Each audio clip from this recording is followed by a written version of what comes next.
Y bien, queridos estudiantes, una vez más buen día. Vamos el día de hoy a revisar los conceptos esenciales del examen mental. Entonces, para comenzar el examen mental vamos a hacer una evaluación de la actitud y la apariencia. La actitud y la apariencia hacen relación a un sentido muy importante que ustedes deben desarrollar y es la observación. ¿Cómo está el paciente? ¿Qué apariencia tiene? El paciente está con ropa organizada, está sucio, está ropa acorde a la época del año. Por ejemplo, si hace frío tiene abrigo, si hace calor tiene menos ropa calurosa, se ve ordenado, se ve desprolijo, se ve llamativo. La presencia, recuerden que nosotros no hacemos un juicio de valor de esa actitud, pero por ejemplo la presencia de muchos tatuajes, de muchos pendientes, de marcas que sean visibles en el cuerpo, la estructura física que el paciente aparenta, ustedes recordarán las tres formas biotípicas, el endomórfico, que tiene mayor grasa a nivel abdominal, los brazos son cortos, las extremidades son cortas, el ectomórfico, que presenta extremidades más largas y menos grasa, y el mesomórfico, que presenta menos grasa abdominal y más estructura muscular. La apariencia del paciente corresponde con la edad, o es una persona que aparenta ser más joven, o es una persona que aparenta ser mayor de su edad. La estructura cutánea, que además permite ver o impresionar en otras enfermedades clínicas, por ejemplo, si el paciente está muy pálido, si el paciente tiene ictericia, si el paciente tiene algún tipo de eritema, alguna infección, por ejemplo, dermatológica. Y después, con relación a la actitud, vemos cómo está colaborando el paciente con la entrevista. El paciente desea hacerse atender, quiere colaborar, o por el contrario, el paciente rechaza la atención, el paciente rechaza la ayuda, no le interesa, está suspicaz, no quiere colaborar. Piensa, por ejemplo, que el médico que lo va a atender es parte de su delirio, por ejemplo, de persecución. Eso también les va a dar a ustedes una impresión de si el paciente fácilmente va a acceder al tratamiento que ustedes van a instaurarle. Dentro de esa observación que ustedes están haciendo de la actitud y de la apariencia del paciente, tienen que observar muy bien la expresión facial de su paciente, porque con la expresión van a encontrar muchas cosas y se van a empezar a organizar en qué está pasando con la mente de su paciente. El paciente tiene una expresión indiferente, que no dice nada, que parece que no le pasa nada, o el paciente por el contrario es emotivo, por ejemplo sonríe, tiene gesticulaciones de alegría, o por el contrario el paciente tiene una expresión de dolor, de angustia, de sufrimiento. Esas expresiones son muy importantes porque ustedes comienzan el examen mental con la observación de la actitud y de la apariencia de su paciente.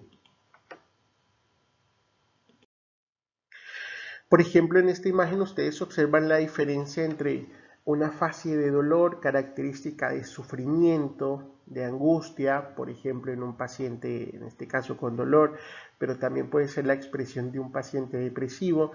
Recuerden que la tristeza, que la depresión tiene un dolor anímico, ¿no?, que no es cuantificable, como todo tipo de dolor, qué tanto me duele, qué tanto no me duele, pero refleja enormemente la angustia.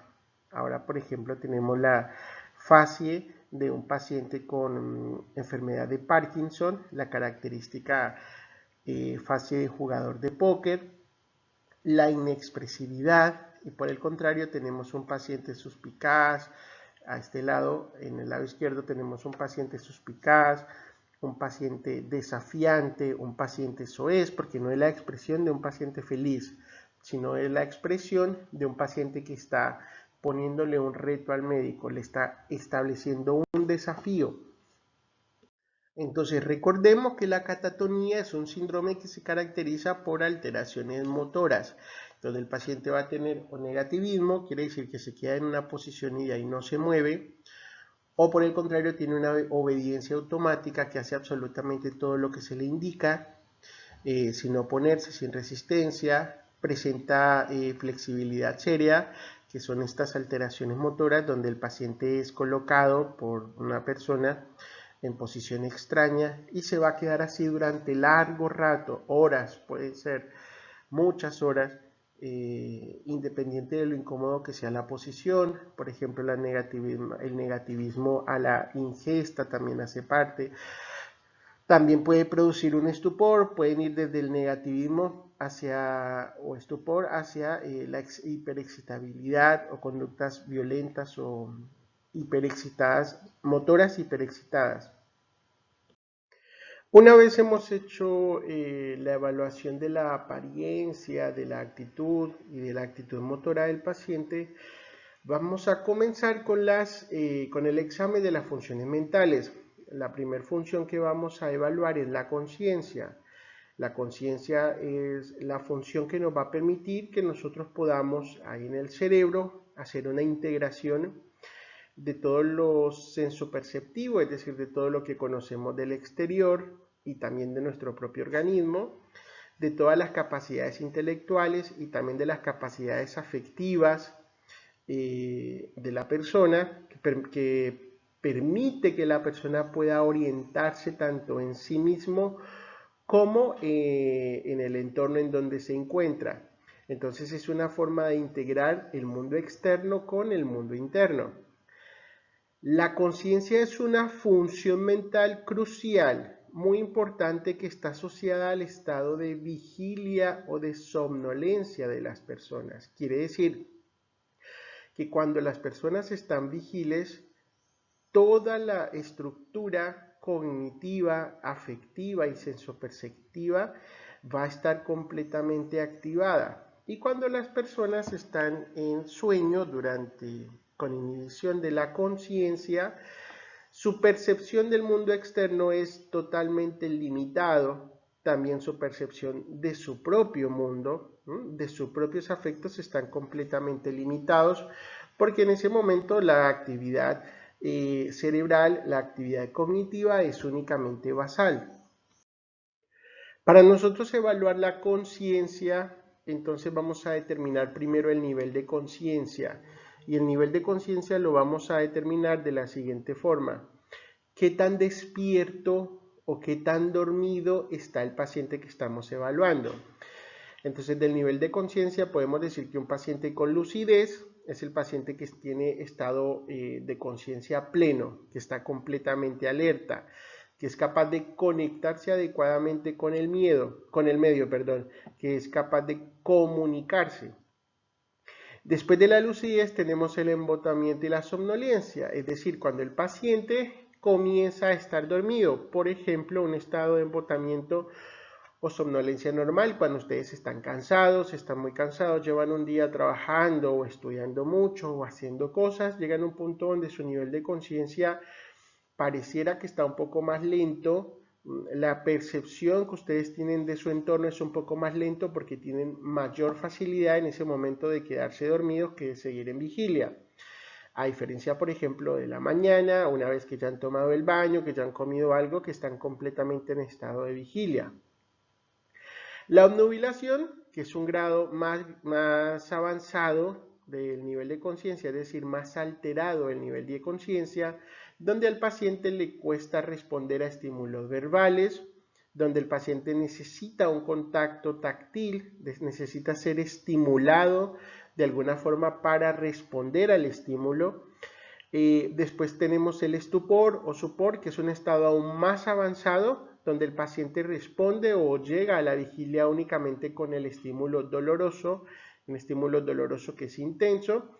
Y por último tenemos el coma, es decir, cuando no hay conciencia, cuando el paciente está completamente dormido, cuando el paciente espontáneamente no va a venir a la vigilia y su función cerebral está completamente basal. Hay una alteración muy importante del nivel de vigilia, que es el delirium. Es diferente a delirio, no se vayan a confundir, que eso lo vamos a ir aprendiendo durante el desarrollo del curso y lo vamos a ver más adelante. Pero el delirium, que termina en U y en M, es una alteración de la conciencia, donde la conciencia es fluctuante, es decir, va desde la vigilia al estupor y al coma, con una característica particular y es la presencia del onirismo. ¿Qué quiere decir onirismo? Es la presencia de alucinaciones de tipo visual, demasiado vividas para el paciente, es decir, demasiado reales, con alteración del nivel de conciencia. Es decir, el delirium es una alteración de la conciencia. Es frecuente, por ejemplo, en adultos mayores, en personas con antecedentes de algún tipo de demencia, por ejemplo, y la causa del delirium suele ser una alteración orgánica, por ejemplo, un desequilibrio hidroelectrolítico, un proceso de deshidratación, y el problema con el delirium es que del pronto diagnóstico, del pertinente diagnóstico y tratamiento adecuado, el paciente se va a recuperar bien, porque el delirium, si evoluciona, puede evolucionar hacia la muerte. Otra alteración importante de la conciencia son los estados crepusculares, que son alteraciones del campo de la conciencia. La conciencia tiene amplitud y tiene luz, intensidad. Entonces la intensidad permite que yo esté muy vigil o que esté en coma, se apaga completamente la luz. Y el campo de la conciencia permite que yo, por ejemplo, tenga conciencia de mi entorno, de todo el ambiente en donde estoy y tenga conciencia plena de mí. A eso le llamamos campo de la conciencia, y el campo de la conciencia se puede estrechar, se puede volver pequeño en algunos aspectos, por ejemplo, en algunas entidades patológicas, como por ejemplo en las epilepsias, en situaciones de estrés, en reacciones histéricas, donde la persona va solo por un campo. Es decir, la conciencia se vuelve pequeña, olvido algo que estoy haciendo, olvido algo que hice, o hago algo como sin un nivel de conciencia, porque mi estructura psíquica hace que la conciencia esté solo focalizada o centrada en un aspecto determinado. Cuando nosotros vamos a hacer la evaluación de la conciencia, vamos a hacer la evaluación de la orientación. Y la orientación es la capacidad que tienen los individuos de reconocerse a sí mismos, de quiénes son, de reconocer su propia identidad y también de poder reconocer el entorno en donde se encuentran. Entonces, la orientación es la capacidad de la conciencia para reconocernos y para ubicarnos en un determinado entorno, en una determinada situación. Y bien, la primera orientación que vamos a estudiar es la orientación alopsíquica, es decir, la orientación en tiempo y en espacio, la orientación que permite que nosotros podamos ubicarnos en el espacio en donde estamos, es decir, el lugar, una casa, un hospital, una clínica, la calle, el país en donde estamos, la ciudad en donde estamos, que se pueda ubicar completamente en el entorno y adicionalmente en el tiempo, hacer cronología, es decir hoy qué día es, qué fecha es y poder orientarme qué es pasado y qué es presente. Esa forma de orientación la vamos a denominar como orientación alopsíquica. Generalmente es mucho más factible que una persona pueda tener desorientación alopsíquica primero que desorientación autopsíquica. Por ejemplo, en las demencias, la desorientación autopsíquica suele ser la última que se pierde, la última facultad que se pierde en relación a la orientación. Y la desorientación temporal y espacial ocurre en muchos tipos de enfermedades, en muchos tipos de situaciones, pero generalmente la orientación autopsíquica va a estar conservada. Es uno de los atributos que se va a perder en último punto. Después de haber evaluado la función de la conciencia, vamos a evaluar la atención, una función muy importante. Es la actividad psíquica que permite que nosotros podamos concentrarnos en un objeto determinado y obviamente va a orientar toda la vida psíquica desde ese momento en adelante. Por ejemplo, ustedes cuando van por la calle escuchan algún tipo de estruendo o algún estímulo que es llamativo y dejan de pensar en lo que estaban pensando y se concentran en ese estímulo. Eso es precisamente atención. O cuando, por ejemplo, ustedes están estudiando algún texto, algún tema y centran toda su estructura psíquica en aprender, en leer y en retener la mayor cantidad de información posible. O cuando, por ejemplo, están viendo una película o están viendo una serie y concentran su atención en el estímulo que están viendo.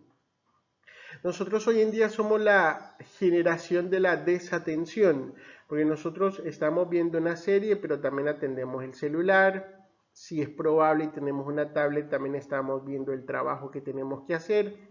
Entonces el conjunto, la mala calidad de la atención, obviamente va a producir también malos resultados, porque nuestra productividad va a ser menor. Digamos, el nivel de concentración y el nivel de producto como resultado de esa concentración también va a ser menor.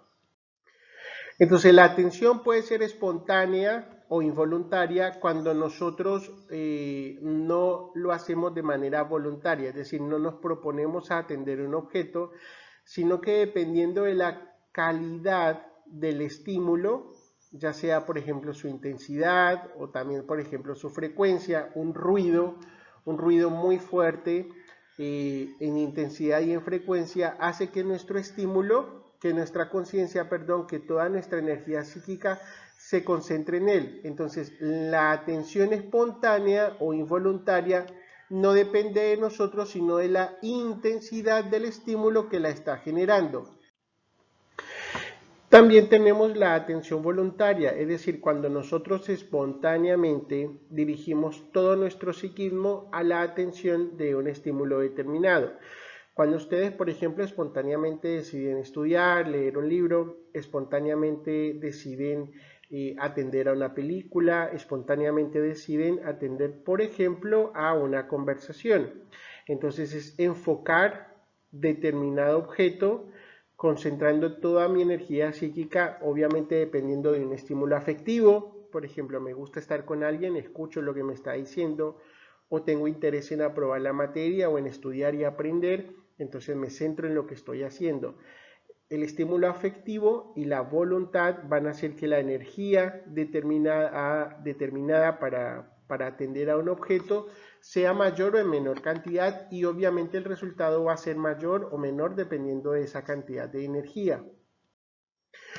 Entonces, la atención y la concentración, que son sinónimos, son elementos fundamentales, necesarios, obligatorios para el ejercicio de una actividad intelectual obviamente satisfactoria y de buen nivel. Va a permitir que nosotros podamos asimilar, que podamos hacer juicios mejores, que podamos tener un mejor raciocinio, y son características propias de las habilidades cognitivas.